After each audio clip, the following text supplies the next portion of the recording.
Heat. Heat. I'm Jonathan Simon. Back in 2009, I'd already spent 3 quiet years behind the desk at the Sega City Hotel, Ireland's sleepy gem. I'd followed my feet half a world away from a sunburnt little town in Australia, craving a breath of something different. The first years here were the soft tick of some old days, and I caught myself whining that the thrill I'd chased was still sitting at the departure gate. When I grudgingly accepted that I had traded noise for quiet, I discovered that quiet had its own small magic of creepers and clarities. Then, on a June day that felt already drained of its dawn, heat began to stalk the halls. Old Heat performed a slow waltz into the lobby behind the man who had sun-faded hair coated into a bristly black bun beneath a leather cap. His gait took in increments, and his cargo was a joke of trousers black khaki, the kind that sneer at iron. 4 weeks. Please. He tapped the desk in a voice crumbly like forgotten bread. His ID revealed the name Peter Bergman, an Australian anchor dragged up from the lagoon of Venice. Goosebumps took the ferry up my arms the moment I knew I had blood, sort of, from my side of the continent. I tried a few friendly sentences that wobbled and fell, like ill benches. Deciding his coat would prefer silence, I slid the room key across and returned to the stillness. The lobby craved.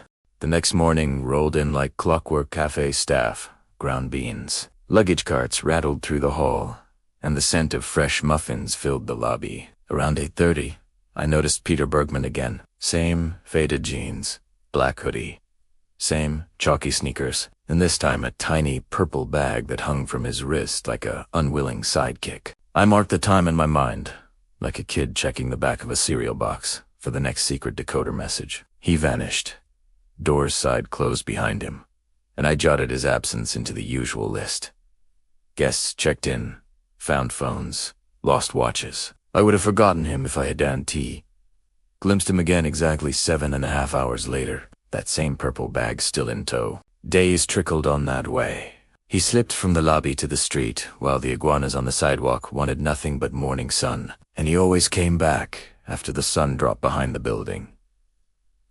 I half dismissed him. Guest repeat outfits all the time. First a t-shirt, then the same t-shirt at breakfast. And by Wednesday I noticed their whole wardrobe still lives in a single suitcase. Bergman was just another suitcase between check-ins, until Ordinaire slipped into Dazia Vu, and my mind couldn't stop humming his rhythm. Something faded beneath my calm way of cataloging movements. I could hear it inside the hotel. A heavy hush that fell the moment his shadow crossed the lobby tile, then came back the minute the glass door slid shut. It grew harder to count the normal from the usual jingling of hotel keys to the elevator that wheezed with the same artificial breeze. Think of it like seeing your kid lose their first crunchy tooth if someone had crept in to squeeze Listerine underneath the pillow. All I collected was the unease of his route and the shiver of that bag. Gradually .com in the hotel kibitzed away and Ordinary slipped its filters, which was when the curveball arrived. On June 25th, the clock on my nightstand buzzed 3:45 a.m. The hotel power had flickered, shaking the room. I slung on a robe and headed downstairs to rouse the maintenance crew. They grudgingly shuffled to the basement to switch on the generators. The hum of backup power barely comforted me. I hid the elevator, but waited while the lights blinked. So, I took the stairs. Each footfall echoed like thunder. Halfway up, I noticed a sound slipping under the door of room 312. It was soft and breathy, like someone trying not to be heard. I'd never heard anything like it, and curiosity broke my usual midnight vigilance. I crept closer, each creak of the boards under my feet louder than a siren in my ears. The sound had me tight in a vice, my pulse racing, wondering if the noise was a warning or a prayer. You may not understand why I moved on, but fear kept my feet going. Then, past the last door, I turned the corner. There in the gloom slouched Peter Bergman, the quiet architect from 10 rooms over. He'd collapsed in the hallway, hunched over a small purple duffel. The zipper was open, and I couldn't see inside. He was mumbling, but the jargon twisted into a soft, mocking cadence. Each syllable oozed like poison. I may have blinked, or maybe not. He tilted his head up just for an instant, and I swear those eyes searched for a joke only the bag understood. No laughing matter. I stayed frozen, convinced I had trespassed into a mirror of a mind, and it stared back and giggled. Suddenly, everything fell into a sharp focus. I knew Peter Bergman was hiding something. I decided I would track him. I matched his pace just far enough back, so he'd never notice, moving the same route he did across town. Steps steady, as if he carried some deep purpose. He didn't glance left or right, didn't hurry. Patient, he drifted from busy sidewalks, right under the eyes of 24 security cams, never once glancing at them. He seemed magnetized, sliding toward a target I couldn't see. Then, just like that, he blinked out. I spun around corners, hoping his silver hair would pop back into sight. Nothing. He made a clean exit, like clay dropped into a glass of water. Gray gone, edges dissolved. The town's a grid that never fools me, yet he shrank into thinness before my eyes. I replayed his last footfalls, retracing the same few meters a dozen times. There was no alley, no door, no trapdoor at the magical end of the maze. He just left. Days collapsed into one long pulse of waking. I retried the same route 6 mornings in grey light, cold nights chasing warm breaths into the streets. During every route, he morphed the same way. I never closed the gap. I'd reach a disguise of bodies, cars, a blink, gone. I was left with fresh ghosts and fresh goosebumps, a ledger of omissions I couldn't follow. Desperation grew with every loop, folding me and these streets into one strung timeline. This couldn't stay in the shadows anymore. I would find the secret.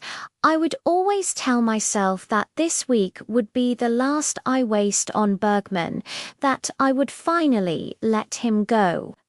But that Saturday turned into the kind of turning point you wish never comes, the kind you wonder if you even deserve. Around 2, I woke up gasping, a nightmare of static and shadows still buzzing in my ears. The room was still the street outside, still my heart, definitely not still. The anxiety creeping over my chest was so real and heavy that I thought, even in the dim light of the clock, I might see the outline of my own panic. Instead, I leaned over to grab my meds, and when the lamp hissed to life, the truth crashed in. Bergman was in the far corner, still as a busted neon sign. His hair clung to his forehead like strands of stringy seaweed. His faded college tee clung to the same greenish mildew that dripped from the rag in his left hand. His mouth was set in a nightmare half-yell, as if he had just come up for air from a dark, gasping dive. His eyes were the worst, though they were the only part of him that shuddered, bulged, flicked from left to right, as if the static in my head had moved into him. I could not tell if he was pleading, mocking, or merely waiting, like a corpse asking for a bit of soul to take home. But when he finally let a single word slip, it tasted like a punchline that didn't even want an audience. Oh dear, he muttered, scrubbing his mouth with the old rag. Must be sleepwalking again. Isn't that a laugh? The voice sounded like it had been rehearsed too many times. I could almost hear the cue being pulled. He kept his act going, convinced I wasn't in on the joke. I was. I knew Peter Bergman was playing the charade for my benefit, and I knew he knew I knew. The next dawn I trailed him again, this time with a rage that turned my veins into ice. I wasn't letting him turn into a shadow again. He slowed, maybe this is it, then darted onto a side street I'd never seen on any map. He fainted out in the fog. One breath, two, and my boots crushed gravel like thunder. I was seconds from feeling the street warp beneath my own panic. That's when I spotted him. He slipped a latch on the back gate of a yard, went in, knelt to scratch some mutt's ears, and slipped out again in the time it takes a car to honk. Nobody moved inside the house. Porcelain quiet.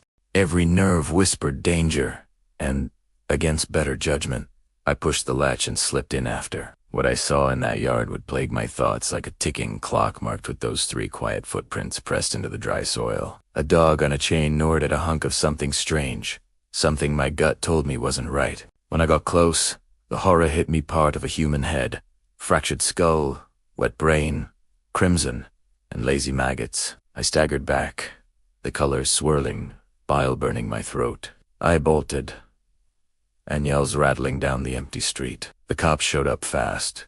They buttoned up the scene and started digging. I felt pulled into the mess and couldn't pull away. They sorted through the hotel's guest list and cross-referenced to Peter Bergman only, the birth date and the photo date. Tita! The man they knew wasn't the same flesh and bone on the registration. Things got weirder on every street left to walk. The CCTV started to spool. Bergman chatted with shadows at the diner, slid into a thrift shop, paid for a trinket. I never saw him pick. Seconds later, nothing.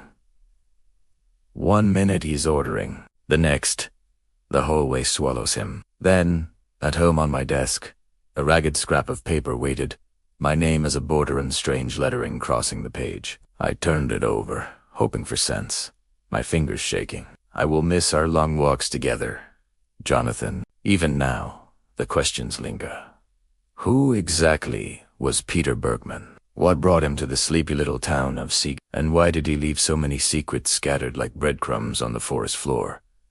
I suspect I will never find the answers. The police dossier stays closed. Still, I replay the mornings when we ambled beside the river and the chill that came over me the last time I saw him. A part of me thinks that Peter wasn't simply a traveler. Maybe he was never human. He could have been the quiet shadow that watches you from the corner of the frame.